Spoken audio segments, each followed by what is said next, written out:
My name is Emmett Sparling and I'm a travel photographer and filmmaker based out of Vancouver, Canada, and I shot that entire video on the iPhone 16 Pro. So I've been traveling for about 7 years now full time, and I've always been carrying around heavy camera gear, which is kind of just part of the job, but sometimes I wonder what could be the lightest setup I could possibly have. I was fortunate enough to get invited by Apple to the iPhone 16 Pro launch event, and during that launch it got me thinking, how good is this camera really? Because they're always talking about how amazing the new iPhone camera is. So I wanted to really put that to the test. So I figured, why not try using the iPhone like a cinema camera and seeing what kind of results I can get out of this thing. Moment sent me a little care package with a couple lenses for the iPhone and their new quick lock filters, which allow you to just clip quick filters to the iPhone lens that lets you have a polarizer, an ND filter, a mist filter. You can just chuck your iPhone in your pocket with these quick lock filters still attached. It just makes it overall a super easy shooting process.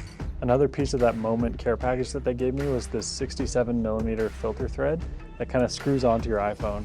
And this let me put a professional camera filter onto my phone, so I wasn't just like holding a polarizer or an ND in front of my phone. It actually lets me use the filters I've been using on my camera to actually put on my phone and just kind of speed up that whole process.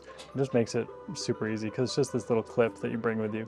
The next thing I had was this Lexar Go portable SSD, which just plugged into the bottom of my phone. That allowed me to shoot ProRes for a lot longer. I shot the entire thing ProRes log because it just color grades so nicely, and I really wanted to, again, treat the iPhone like a cinema camera because that's what's going to make this video look the best. I wanted to see what it was like shooting on iPhone underwater as well for this video. Oceanic Plus makes this underwater housing. I think they're partnered with Apple. It's a fantastic housing. However, you need to shoot with the Oceanic Plus app if you're going to use the housing, and that doesn't let you shoot in ProRes yet. I had to experiment with this other Sea Frogs housing that let me control all the buttons. It was a bit of a pain, but I eventually got it to work and I was able to shoot log underwater, which again looked so much better than I thought it would.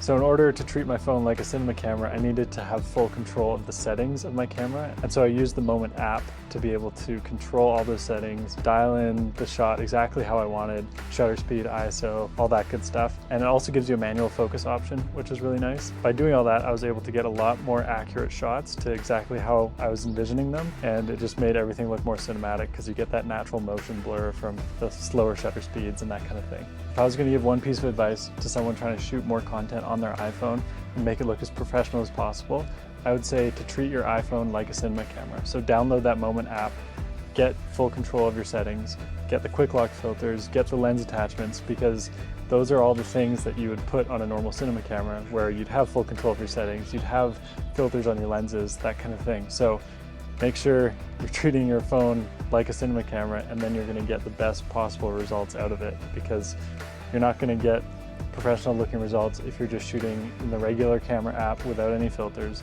It's just not quite the same thing. Thank you guys for watching. I'll see you in the next one.